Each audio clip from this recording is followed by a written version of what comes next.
बिस्मिल्लाहिर्रहमानिर्रहीम। अस्सलाम वालेकुम प्यारे बच्चों, कैसे हैं आप? यकीनन ठीक होंगे, तंदुरुस्त होंगे। प्यारे बच्चों, आप जानते हैं हम पढ़ रहे हैं अपनी उर्दू और जमात है हमारी सोम। हमने इसमें अपनी दरसी किताब के 5वें सबक का आगाज करना है।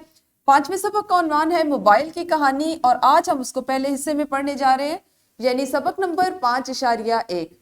सबसे पहले हम सबक में शामिल हासिलात ताल्लुम देख लेते हैं। आज आप जो चीज सीखने जा रहे हैं वो है तज़कीर और तानीस का फ़र्क जुमलों में वाज़े कर सकें, यानी मुज़क्कर और मुअन्नस जिससे आप पहले से वाकिफ़ हैं, आप जानते हैं, उसका फ़र्क अब आप जुमले बनाकर उससे वाज़े करना सीखेंगे, जुमलों में उसका इस्तेमाल सीखेंगे।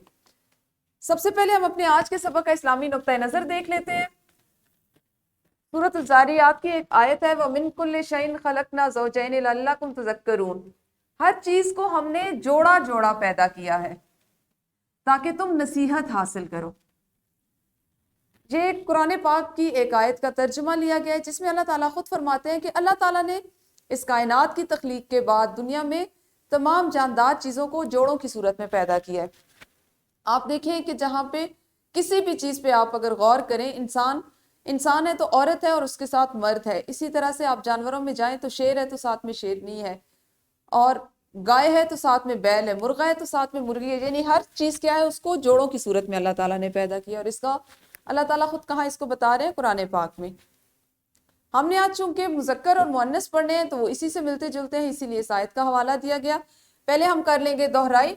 और आप जानते हैं कि हमने अपने पिछले सबक में जो चीज़ सीखी, जिसका हमने जो आपने सीखा, जो हासिल ताल्लुम आपका था या ज़बान शनासी की ज़ैल में आपने जिसकी मशक की, वो था जुमलों को मुख्तलिफ ज़मानों में बदलना। अब आपके पास चंद जुमले लिखे हुए हैं, आपने इनको ज़माना माजी और ज़माना मुस्तकबिल में तब्दील करना है। सबसे पहला जुमला है, हमने सबक पढ़ा। इस जुमले को आपने, ये चूंकि ज़माना हाल से है, ज़माना माजी में इसको बदलना है और ज़माना मुस्तकबिल में। अनवर ने रोज़ा रखा, इकराम ने सब्जी खरीदी। इन जुमलों को आप वीडियो को रोकिए और मुख्तलिफ ज़मानों में तब्दील कीजिए। यकीनन आपने अपनी मुअल्लिमा के साथ मिलकर दोहराई कर ली होगी। अच्छा प्यारे बच्चों, आपने एक तस्वीर देखी है। इस तस्वीर को हम अगर नाम ना दें, सिर्फ अगर हम इसकी जिन्स पे बात करें तो आप इसको क्या कहेंगे? सिर्फ हम इसको जिन्स के हवाले से पहचानना चाहें तो ये क्या है? लड़का। क्योंकि हम इसको जानते नहीं, हम इससे वाकिफ नहीं, हमें इसका नाम नहीं पता, लेकिन हमें इसकी जिन्स पता है जो अल्लाह ताला ने बनाई, और ये है लड़का। इसी तरह से अगर हम देखें तो ये साथ में क्या है? लड़की। ये एक दूसरे के मुतजाद भी हैं, और ये तज़कीर व तानीस में लड़का और उसके साथ जो तानीस या मुअन्नस के तौर पर इस्तेमाल किया जाता है वो होती है लड़की। इसी तरह से अब्बू, और आप मुझे बताइए कि तानीस में या मुअन्नस में आप क्या इस्तेमाल करते हैं? जी, अम्मी। अब्बू और अम्मी। इसी तरह अगर हम देखें जानवरों में, परिंदों में आ जाएं तो आपके पास एक तस्वीर है, ये क्या है? मुर्गा। और इसकी तानीस या इसकी मुअन्नस क्या होगी? मुर्गी। शेर, और बताइए जल्दी से इसकी मुअन्नस। हाँ जी, शेरनी। इसकी मुअन्नस शेरनी। तो आपने अभी जिस तरह एक आयत का हवाला दिया गया कि अल्लाह ताला ने भी इस कायनात में तमाम चीज़ों को दो दो के जोड़ों में बनाया है, जोड़ों में तख्लीक है, और उसकी मिसालें अभी आपने देखी कि मुर्गा और मुर्गी, शेर और शेरनी, अब्बू और अम्मी, लड़का और लड़की। ये हमारे तज़कीर व तानीस है, जिन्स के हवाले से मुज़क्कर और मुअन्नस इनको कहते हैं, और इसी तरह से हम इनको जुमलों में इस्तेमाल करते हैं। तज़कीर व तानीस का हम देखते हैं जुमलों में इस्तेमाल किस तरह है। अब्बू बाजार गए हैं, पहला जुमला है अब्बू बाजार गए हैं। अगर हम मुज़क्कर लफ्ज़ इस्तेमाल करते हैं तो हमारा फेल जो है, काम का करना होना जो है, वो भी अमूमन मुज़क्कर मानी में ही इस्तेमाल होता है। आप कभी भी ऐसा जुमला नहीं कह सकते कि अब्बू बाजार गई हैं, ठीक है, चूंकि आपका जिन्स में अब्बू जो है वो मुज़क्कर है तो आपका फेल भी मुज़क्कर होगा। इसी तरह मेरी अम्मी उस्तानी हैं। अब यहाँ पे उस्तानी या पढ़ाना जो है वो उनकी पहचान है, उनका फेल है। आप ऐसे नहीं कह सकते कि मेरी अम्मी उस्ताद हैं। उस्ताद भी आपका जुमले में ठीक है, लेकिन हम जिस वक्त इसको लिखते हैं तो तज़कीर व तानीस में उस्ताद मुज़क्कर के लिए इस्तेमाल होता है और उस्तानी मुअन्नस के लिए इस्तेमाल होती है। तो मेरी अम्मी उस्तानी हैं। مرغا اذان دیتا ہے. اب دیکھیں یہاں پہ فعل ہے اذان دینا اور ہمارے پاس تذکیر و تانیث میں مذکر ہے مرغا. کیا آپ اس جملے کو اس طرح سے بول سکتے ہیں کہ مرغا اذان دیتی ہے؟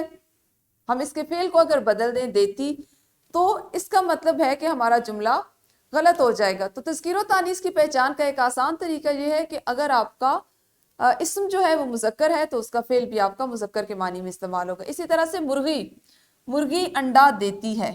اب اس کا کام انڈا دینا ہے تو اس کے لیے فعل جو ہے وہ مؤنث استعمال ہوئے مرغی انڈا دیتا ہے. کیا ایسا ہم لکھ سکتے ہیں؟ بالکل صحیح نہیں، کیونکہ ہمارے پاس اسم جو ہے وہ مؤنث ہے تو اس لیے اس کا فعل بھی مؤنث استعمال ہوگا. تو یہ ہماری تذکیر و تانیث، اور اس طرح سے ہم تذکیر و تانیث کو جملوں میں استعمال کرتے ہیں مذکر اور مؤنث کو. مزید دیکھیے آپ کی کتاب میں تذکیر و تانیث کی تعریف کس طرح سے دی گئی ہے. مذکر اور مؤنث کے لیے تذکیر و تانیث کا لفظ بھی استعمال ہوتا ہے. مذکر وہ اسم جنس ہے جو نر کے معنوں میں استعمال ہوتا ہے، جیسے بیٹا، چچا، بکرا. مؤنث وہ اسم جنس ہے جو مادہ کے معنوں میں استعمال ہوتا ہے، جیسے بیٹی بیٹا کے ساتھ، چچی چچا کے ساتھ، اور بکری بکرا کے ساتھ. ٹھیک ہے، تو اس طرح سے ہم مذکر اور مؤنث تذکیر و تانیث جو ہے اس کی پہچان کرتے ہیں اور اس کو اسماء کو اس طرح سے جوڑوں میں تقسیم کرتے ہیں. اب آپ ایک انفرادی سرگرمی جلدی سے کر لیجئے. سرگرمی کچھ اس طرح سے کہ آپ کو ایک عبارت دی گئی، اس کو آپ نے غور سے پڑھنا ہے اور اس میں موجود مذکر اور مؤنث کا فرق بتانا ہے. تو ویڈیو کو روکیے، جلدی سے سرگرمی کو کیجئے، اس عبارت کو پڑھیے، اقتباس کو پڑھیے اور اس میں مذکر اور مؤنث جہاں پہ بھی استعمال ہوئے ان کے نیچے پینسل سے ایک خط کشید کر لیں، لکیر لگا لیں اور اپنی معلمہ کو بتائیں. یقیناً انفرادی سرگرمی مکمل ہو گئی ہوگی. اب آپ کریں گے اجتماعی طور پر یا گروہ کی صورت میں سرگرمیاں. پہلی سرگرمی ہے کہ طلبہ دو کے جوڑوں میں تقسیم ہو. ایک طالب علم مذکر لفظ کا جملہ بنائے، دوسرا طالب علم اسی لفظ کے مؤنث کا جملہ بنائے.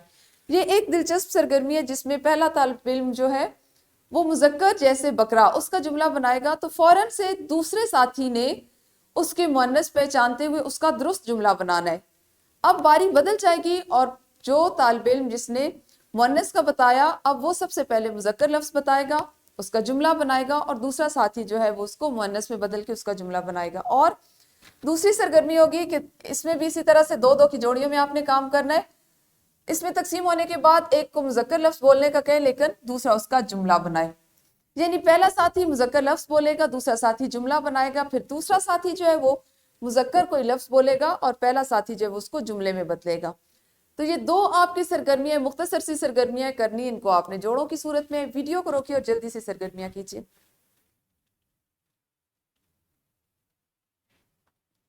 یقیناً آپ لوگوں کی سرگرمیاں بھی مکمل ہو گئی ہوں گی. ہم کر لیتے اپنی مشق کا کچھ حصہ جس میں آپ کا سوال نمبر 9 ہے. درست جواب کا انتخاب کرتے ہوئے متعلقہ دائرے کو کالے یا نیلے قلم سے بھریں.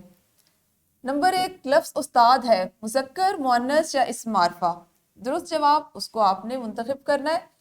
لفظ بھتیجی مؤنث ہے، اس کا مذکر ہے، بھتیجوں، بھتیجا یا بھتیجیاں؟ درست جواب کا انتخاب آپ خود کریں گے کیونکہ آپ کو میں نے مذکر مؤنث کا استعمال اور کس طرح سے مذکر کو مؤنث میں بدلتے ہیں وہ بتایا ہے. شیر مذکر ہے اور اس کا مؤنث لفظ ہے. اور اسی طرح چوتھا ہے آپ کے پاس بندریا کا مذکر ہے، بندروں، بندر یا بندریوں. ٹھیک ہے، اب ہم کریں گے ایک ورک شیٹ. ورک شیٹ میں ہے دیے گئے مذکر الفاظ کی مؤنث تحریر کریں اور انہیں جملوں میں استعمال کریں. جیسے مثال دی گئی ہے، استانی محنت سے پڑھاتی ہے. شاعر، مصنف، فنکار، بلہ اور کبوتر. ان 5 الفاظ کو جو مذکر اس میں ان کے آپ نے مؤنث لکھنے ہیں اور ان کو آپ نے مؤنث لکھتے ہوئے ان کو آپ نے جملوں میں تبدیل کرنے. ٹھیک ہے، یہ ورک شیٹ آپ کے آج کے گھر کا کام کا حصہ ہوگی، اس کو آپ گھر سے کر کے لائیں گے. تو یہ تھا ہمارا آج کا سبق جس میں آپ نے مذکر مؤنث کو سیکھا اور ان کو جملوں میں استعمال کرنا سیکھا، جس کے لیے میں نے آپ کو اصول بتایا کہ اگر آپ کا اسم مذکر ہوگا تو اس کا فعل بھی مذکر استعمال ہوگا، اور اگر آپ کا اسم جو ہے وہ مؤنث ہوگا تو آپ اس کو مؤنث فعل کے ساتھ جملے میں استعمال کریں گے. پیارے بچوں، ہمارا آج کا سبق بس یہی تک تھا. مجھے امید ہے آپ کو سمجھ آ گئی ہوگی. اپنا خیال رکھیے گا. کل ہم اپنے اسی سبق کے اگلے حصے کے ساتھ ملیں گے. اس وقت تک اللہ حافظ. شکریہ.